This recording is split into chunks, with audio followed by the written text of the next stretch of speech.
नमस्कार दोस्तों, स्वागत है आपका हमारे YouTube चैनल मैथ्स एलिवेशन पर। और मैं अजय कुमार एक बार फिर से आपकी सेवा में हाजिर हूं। तो कैसे हो आप लोग? उम्मीद करता हूं शानदार होंगे, जबरदस्त होंगे और अपनी अपनी स्टडी को भी शानदार तरीके से कर रहे होंगे। तो दोस्तों, आज हम आपके सामने आपके लिए जो हमने कल चैप्टर स्टार्ट किया था 10th क्लास का, चैप्टर नंबर 3, ठीक है। कौन सा था दोस्तों? Pair of linear equations in two variables. Okay, तो उसका आज हम आपके लिए दोस्तों सेकंड पार्ट लेकर के प्रेजेंट हो चुके हैं। और क्योंकि हमने दोस्तों कल चैप्टर की डिटेल्स थोड़ी सी समझ ली थी और एक्सरसाइज 3.1 भी कंप्लीट कर ली थी, ठीक है। तो आज हमारी एक्सरसाइज भी नहीं होगी दोस्तों 3.2, ठीक है। तो चलते हैं आज के अपने नए सेशन की तरफ। लेकिन उससे पहले दोस्तों आपसे हमारा निवेदन है कि अपना प्यार और सपोर्ट बनाए रखिएगा दोस्तों, ठीक है। तो आज का हमारा नया सेशन जो है दोस्तों, उसमें एक्सरसाइज 3.2 चलेगी। लेकिन उस एक्सरसाइज को स्टार्ट करने से पहले थोड़ी सी और हमारा, ठीक है, इंपॉर्टेंट टॉपिक है। मतलब कुछ फॉर्मूले, आप उन्हें फॉर्मूले ही समझ लीजिए, ठीक है। उन्हें देख लेते हैं, ठीक है, फिर चलते हैं अपने टॉपिक की तरफ, ठीक है। फिर कोई हमारा ऐसा फॉर्मूला नहीं बचेगा, ठीक है। चलो ये है दोस्तों, क्या है देखो, एक्सरसाइज 3.2 से ये है। पहले क्या है दोस्तों, ये representation of the pair of lines graphically and algebraically, ठीक है। मतलब जो लाइंस हैं दोस्तों, है ना, उनका जो पेयर दिया हुआ है, मतलब दो लाइन, ठीक है, दो लाइन है, लीनियर इक्वेशन है दो, है ना।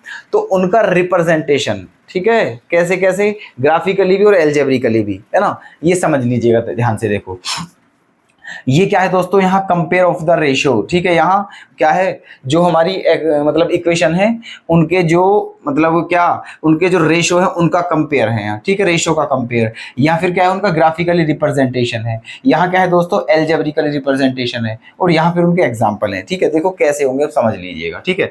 देखो हम पहले ही बता चुके हैं आपको ये वाली बात तो दोस्तों, कि ये दो लाइन होंगी। कितनी लाइन होंगी? दो लाइन, ठीक है, और लीनियर इक्वेशन होंगी। अब हम पता है वो लाइन कैसी कैसी होंगी दोस्तों, जैसे कि मान लीजिए पहली लाइन हमारी ये है ना, a1x plus b1y plus c1 बराबर 0, ठीक है। और दूसरी लाइन है हमारी a2x plus b2y plus c2 बराबर 0, ठीक है। ये दोनों हमारी लाइन है।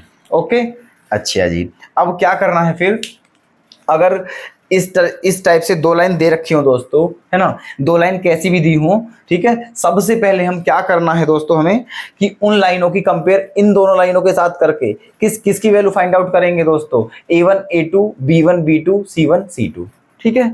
सबसे पहले जो दो लाइन दी हुई होंगी, सबसे पहले हमारा जो काम होगा वो यही होगा कि उन इक्वेशन की, जो लाइंस की इक्वेशन होंगी, उन इक्वेशंस की कंपेयर इनके साथ करके a1 a2 b1 b2 और c1 c2 की वैल्यू हम फाइंड आउट करेंगे, ठीक है। उसके बाद फिर क्या करेंगे, हम कंपेयर करेंगे किसका, इनके रेशियो का, ठीक है। अगर a1 upon a2 not equal to b1 upon b2 है, समझ लेना दोस्तों ध्यान से, ठीक है। अगर a1 upon a2 not equals to b1 upon b2 है, तो फिर ग्राफिकली रिप्रेजेंटेशन क्या होगा दोस्तों, तो समझ लेना कि वो दोनों लाइन एक दूसरे को क्या करती हैं, इंटरसेक्ट करती हैं। इंटरसेक्ट को बोलते हैं हिंदी में प्रतिच्छेद करती हैं, काटती हैं, मतलब समझे, ये ग्राफिकली रिप्रेजेंटेशन होगा। और अगर यही बात एल्जेब्रिकली रिप्रेजेंटेशन के लिए बोली जाए, तो एल्जेब्रिकल रिप्रेजेंटेशन क्या होगा दोस्तों, तो होगा एग्जैक्टली वन सॉल्यूशन। क्या होगा? एग्जैक्टली वन सॉल्यूशन, या फिर एक और बोल देते हैं नाम, यूनिक सॉल्यूशन, है ना। इसका मतलब है दोस्तों, उन दोनों समीकरणों का केवल एक ही हल होगा, ओनली वन सॉल्यूशन, ठीक है, क्लियर। अच्छा, एग्जाम्पल समझ लीजिए। जैसे ये देखो, ये हमारी पहली लाइन है और ये हमारी दूसरी लाइन है। दूसरी दोनों एक दूसरे को कहाँ इंटरसेक्ट कर रही है दोस्तों, ओनली वन पॉइंट पर, ठीक है। ये ऐसी दो लाइन हमेशा एक दूसरे को केवल एक ही पॉइंट पर इंटरसेक्ट करेंगी, है ना, समझ लेना आप इस बात को, ठीक है। तो ऐसे बताना है। अब जैसा पूछता है हमसे 2 लाइन दे करके, ठीक है, पूछेगा कि आप इनका ग्राफिकली रिप्रेजेंटेशन बताइए या फिर एल्जेब्रिकली रिप्रेजेंटेशन बताइए, ठीक है, ऐसे पूछेगा। तो ग्राफिकली पूछता है तो दोस्तों हमें ये बता देना है कि वो दोनों लाइन क्या है, इंटरसेक्ट करती हैं एक दूसरे को। एल्जेब्रिकली पूछता है तो बता देना है ओनली वन सॉल्यूशन, ठीक है। एग्जांपल आप समझ चुके हैं। दूसरी कंडीशन देखते हैं दोस्तों, अगर ये रेशो जो है ना A1/A2 equal to B1/B2 equal to C1/C2, कहने का मतलब ये है कि अगर इन तीनों का रेशो क्या हो दोस्तों, सेम हो, तो समझ लेना जो ग्राफिकली रिप्रेजेंटेशन होगा वो क्या होगा, कोइंसिडेंट लाइंस होंगी। वो कोइंसिडेंट लाइंस का मतलब है संपाती रेखाएं होंगी, संपाती रेखाएं होंगी। अब संपाती मुझे पता है आप नहीं समझे होंगे कि संपाती क्या होता है, ना ही कोइंसिडेंट से समझे होगे। अब हम समझाते हैं दोस्तों आपको। संपाती का मतलब है, कोइंसिडेंट का मतलब है कि दोनों लाइन एक दूसरे के ऊपर होंगी दोस्तों, ठीक है। आप पहचान नहीं पाओगे कि पहली कौन सी दूसरी कौन सी है, दोनों एग्जैक्ट एक दूसरे के ऊपर होंगी, ठीक है। उन्हें बोलते हैं हम संपाती रेखाएं या कोइंसिडेंट लाइंस, ठीक है। एल्जेब्रिकल रिप्रेजेंटेशन में क्या बोलेंगे हम, इनफाइनाइटली मैनी सॉल्यूशन, मतलब अपरिमित रूप से अनेक हल होंगे उसके, ठीक है। कंडीशन ये रही, देखो ये 2 लाइन है दोस्तों, एक पहली एक दूसरी, दोनों क्या है, एक दूसरे के ऊपर। इसका मतलब ये दोनों एक दूसरे को, ठीक है, इनफाइनाइट बार इंटरसेक्ट कर रही हैं, इसीलिए इनके सॉल्यूशन भी क्या है दोस्तों, इनफाइनाइट। क्योंकि 2 लाइन के सॉल्यूशन बताने के लिए हम ये चेक करते हैं कि वो दोनों एक दूसरे को कितनी बार इंटरसेक्ट करती हैं। जितनी बार इंटरसेक्ट कर रही हों उतने ही सॉल्यूशन होते हैं इनके, ठीक है। यहाँ देखना केवल एक बार इंटरसेक्ट किया था, इसीलिए 1 सॉल्यूशन था। और यहाँ दोनों लाइन एक दूसरे के ऊपर है, इसका मतलब इनफाइनाइटली इंटरसेक्ट कर रही हैं एक दूसरे को, तो इसीलिए इनके सॉल्यूशंस भी क्या होंगे दोस्तों, हमारे इनफाइनाइट सॉल्यूशन होंगे, मैनी सॉल्यूशन। ओके, चलिएगा।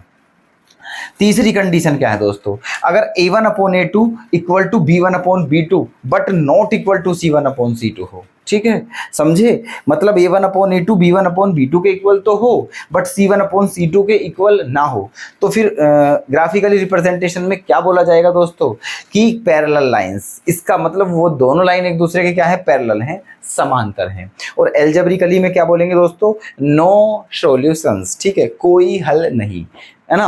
कैसे नहीं होगा कोई भी हल, है ना, अगर ये कंडीशन आती है तो इसका मतलब ऐसी सिचुएशन होगी, एक लाइन पहली है दूसरी है, दोनों एक दूसरे के पैरेलल हैं। जब दोनों लाइन एक दूसरे के पैरेलल हैं दोस्तों, तो इसका मतलब ये कभी भी एक दूसरे को इंटरसेक्ट नहीं करेंगी, ठीक है, समझे।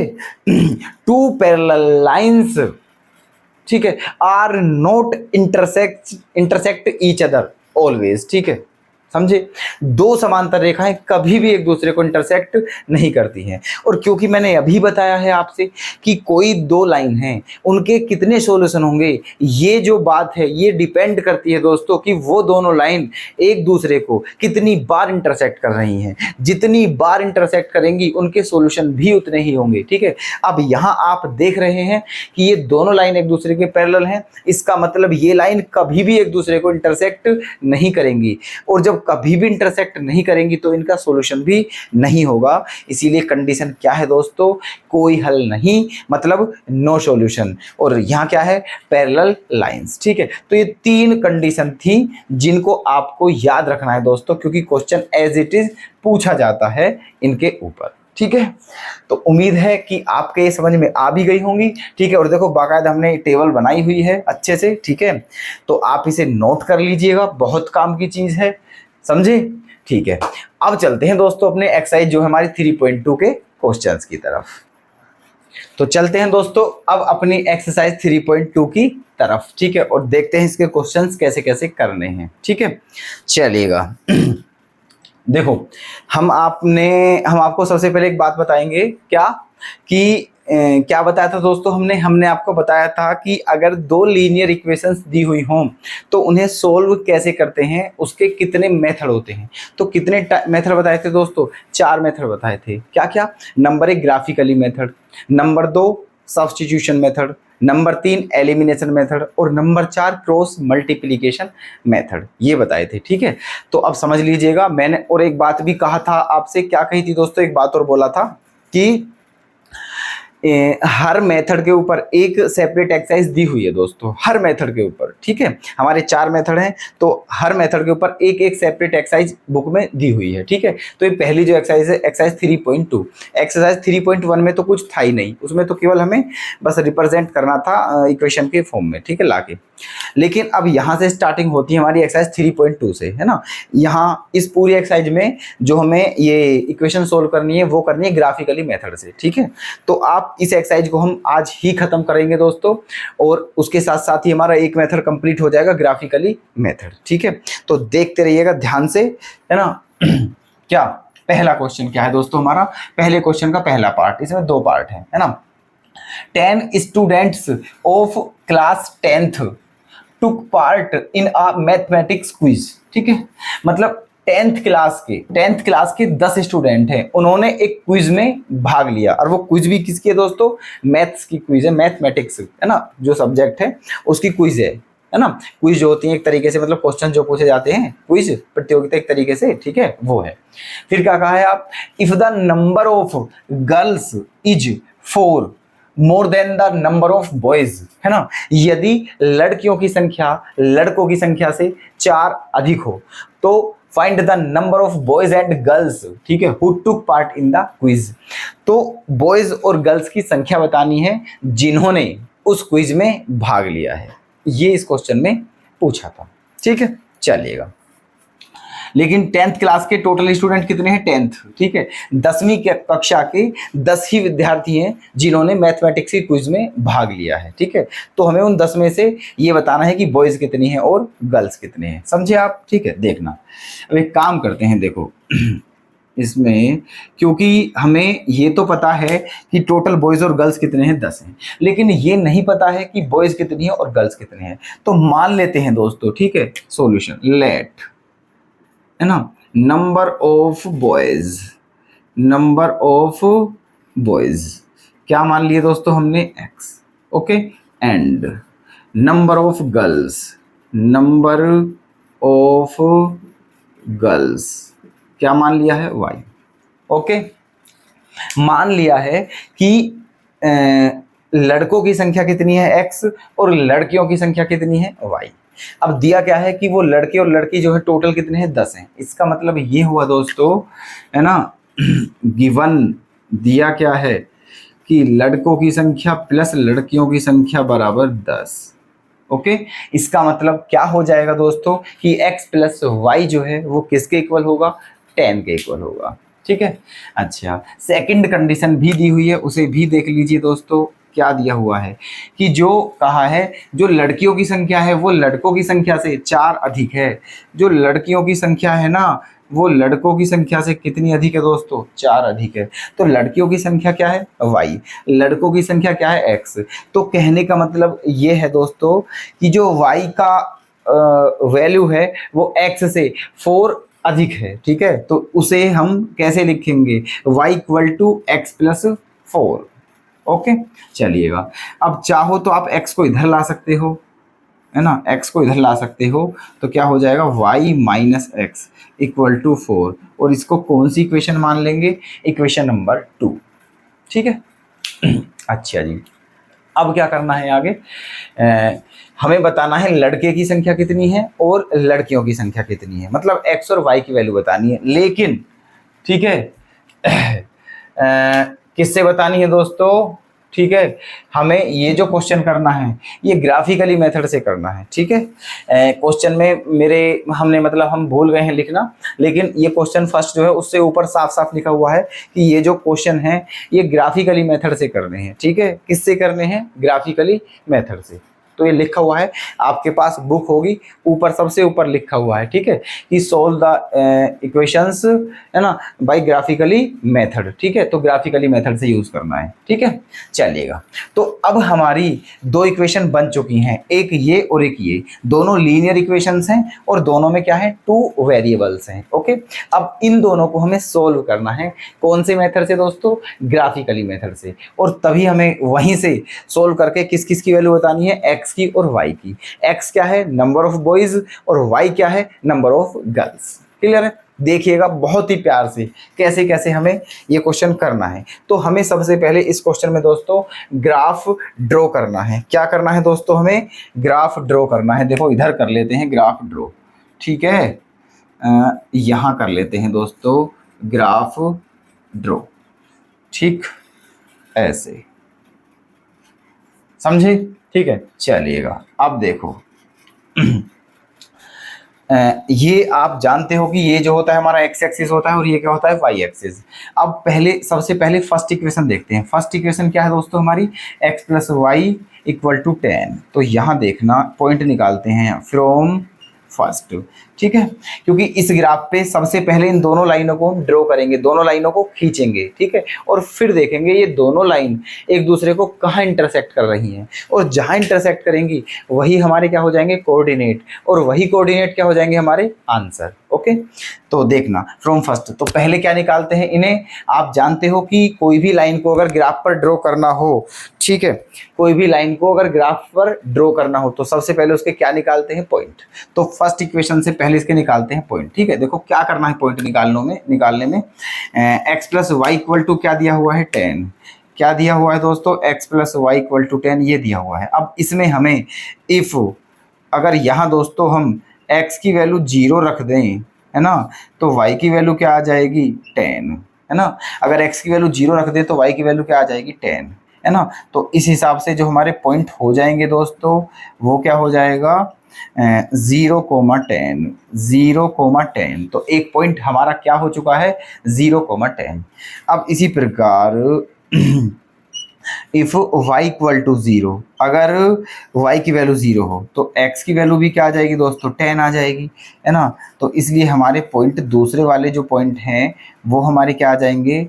10,0, 10,0। इसका मतलब फर्स्ट इक्वेशन के पॉइंट हमारे आ चुके हैं, है ना, 0,10 और 10,0। तो फर्स्ट इक्वेशन इन पॉइंटों से पास थ्रू होगी, ठीक है। अब इसी प्रकार सेकंड इक्वेशन ले लीजिए और उसके पॉइंट भी निकाल लीजिए दोस्तों, फिर दोनों को एक साथ हम ड्रॉ कर लेंगे ग्राफ पेपर पर, है ना। फ्रॉम सेकंड, क्या? From second. तो क्या है हमारी second equation? y minus x equal to 4, ठीक है। ये हमारी फर्स्ट इक्वेशन थी और ये हमारी क्या है? Second equation. यहाँ भी हमें वही प्रोसेस यूज करना है जो हमने यहाँ किया था। क्या करना है यहाँ भी दोस्तों?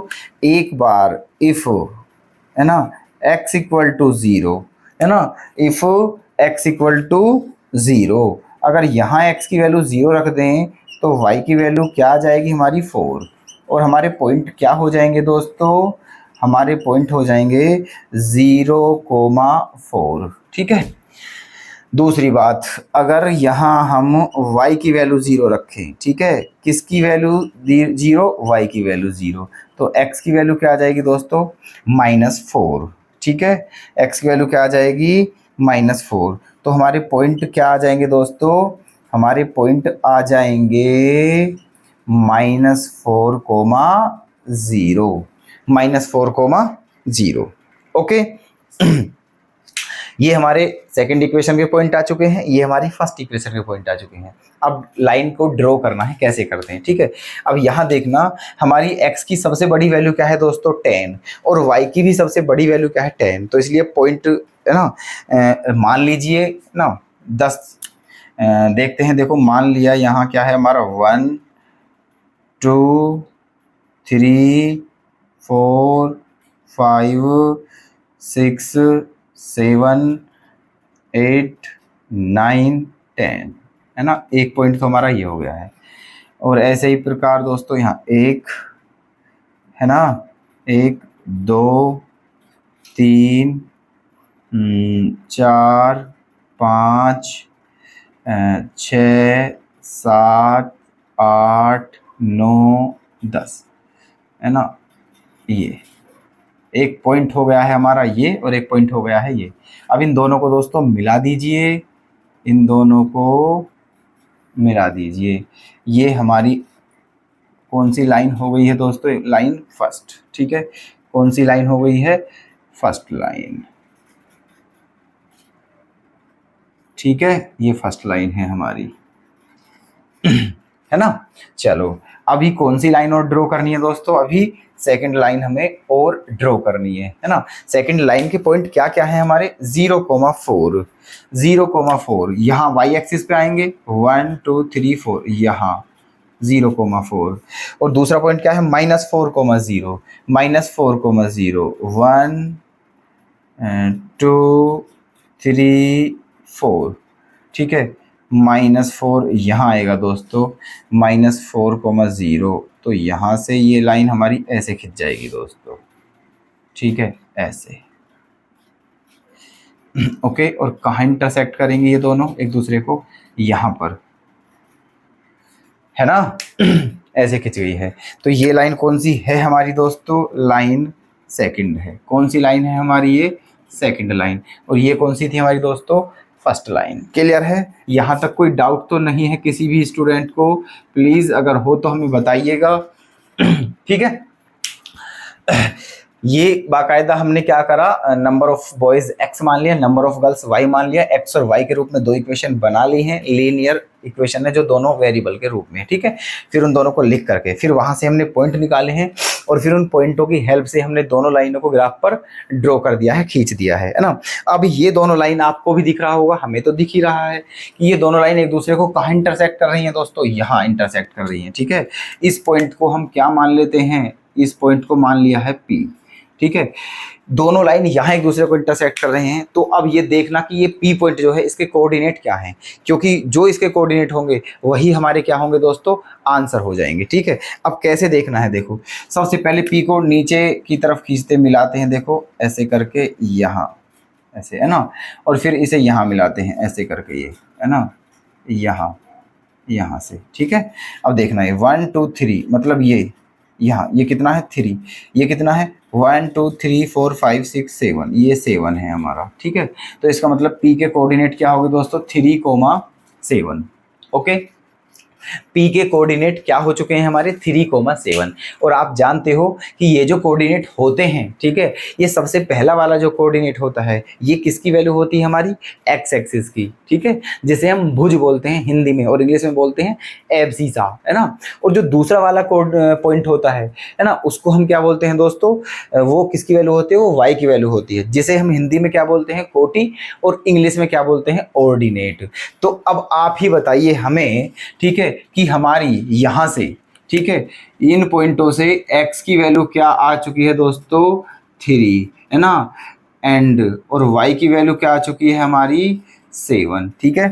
x की वैल्यू क्या आ चुकी है दोस्तों? 3 और y की वैल्यू क्या आ चुकी है? 7। अब आप देखिए इधर, x हमने क्या माना था? Number of boys. क्या माना था दोस्तों हमने? x नंबर ऑफ बॉयज, ठीक है, x माना था हमने नंबर ऑफ बॉयज। तो इसका मतलब नंबर ऑफ बॉयज की वैल्यू क्या आ चुकी है दोस्तों हमारी? 3। इसका मतलब उस क्लास में 3 स्टूडेंट जो हैं वो बॉयज हैं, है ना।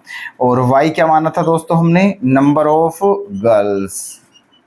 क्या माना था y? नंबर ऑफ गर्ल्स, जो क्या है हमारी? 7।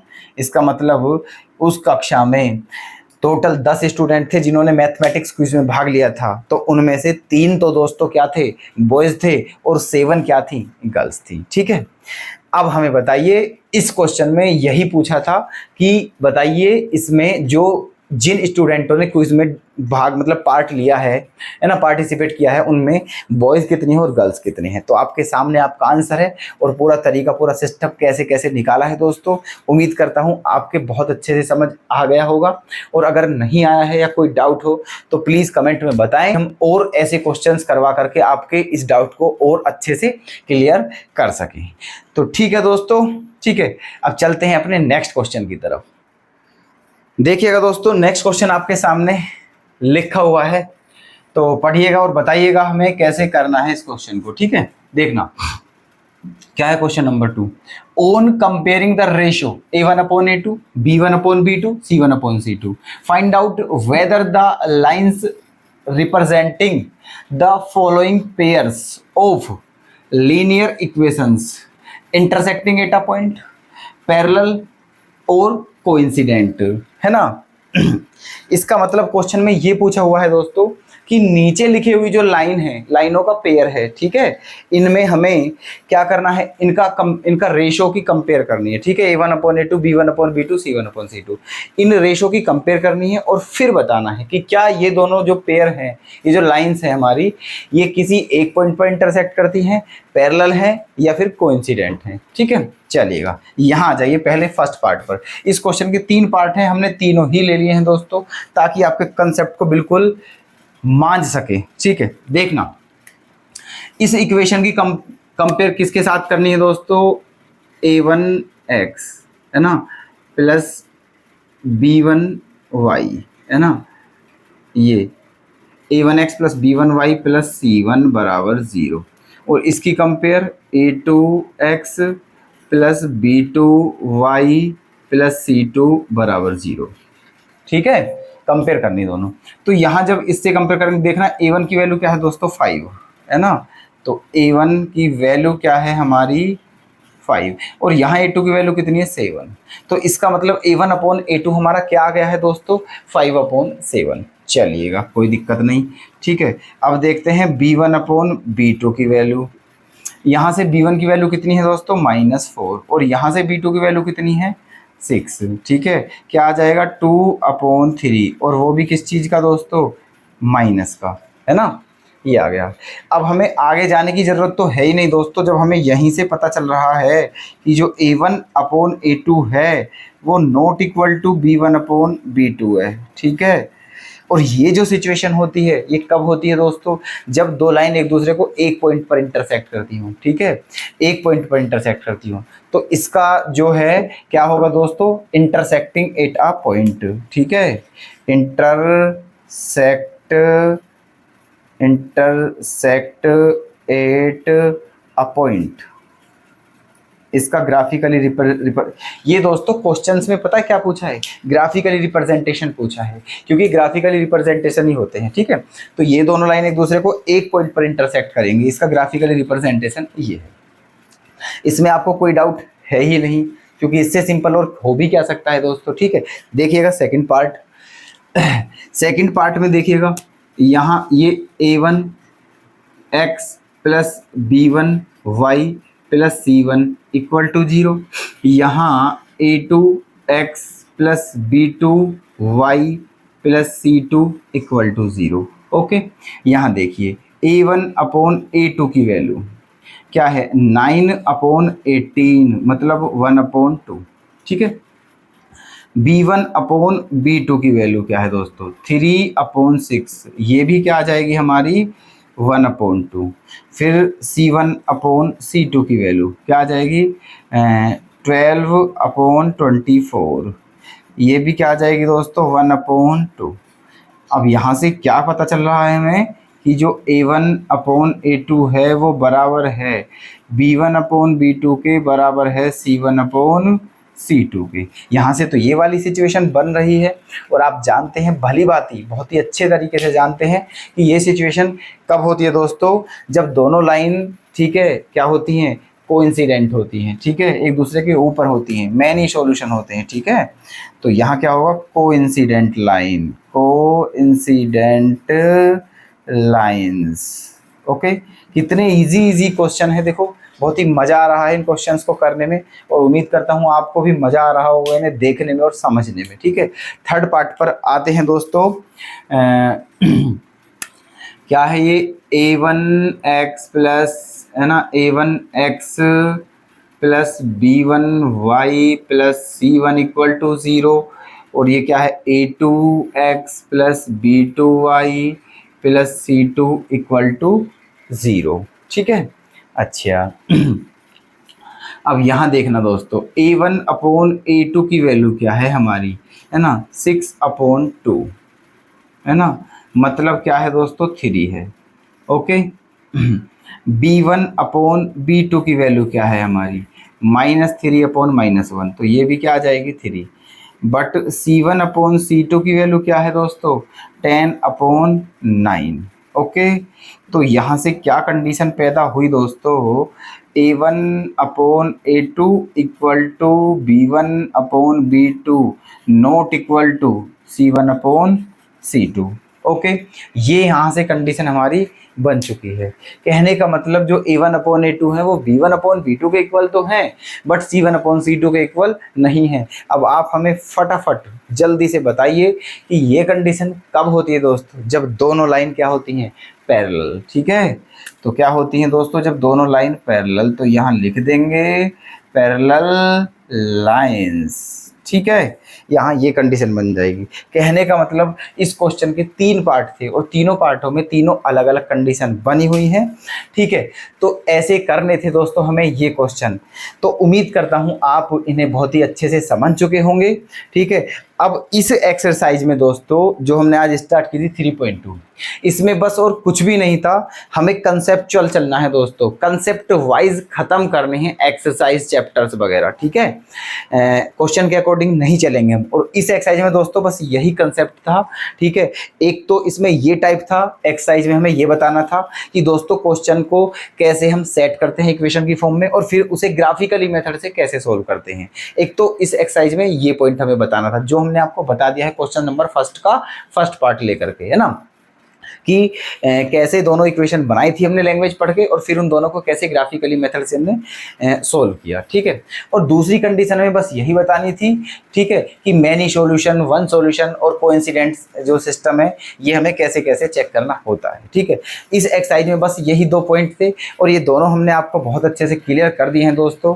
तो इसी के साथ हम इस एक्सरसाइज को क्या करते हैं हम दोस्तों, फिनिश करते हैं। जो इसके क्वेश्चन 3-4 क्वेश्चन बचे हुए हैं उन्हें आप स्वयं कर लेना, और अगर कोई प्रॉब्लम आती है तो दोस्तों हम हैं, चिंता ना करें। ठीक है, तो ठीक है दोस्तों, आज की हम अपनी इस क्लास को ओके बस यही विराम देते हैं। क्वेश्चन नोट जरूर करते रहिएगा। ठीक है, यही विराम देते हैं और अब आपसे दोस्तों नेक्स्ट वीडियो में मुलाकात करते हैं। ठीक है, तब तक के लिए धन्यवाद।